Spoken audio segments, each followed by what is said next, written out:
Şimdi düşün. Sabahları masmavi bir denize karşılıyoruz. Gemiler, martılar, balıkçı tekneleri, karşımızda İstanbul silüeti. Ve sevdiğimiz her şey. Bak şimdi. Bir sen hayal et. Nyam nyam nyam nyam.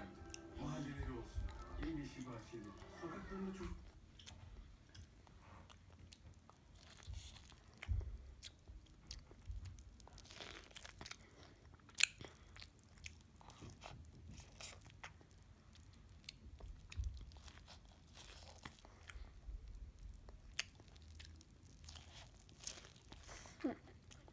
Bitti. Bitti mi oğlum? Başka var mı? Var tabii ki. Küçük var mı? Biraz daha küçük mü olsun? Hı hı.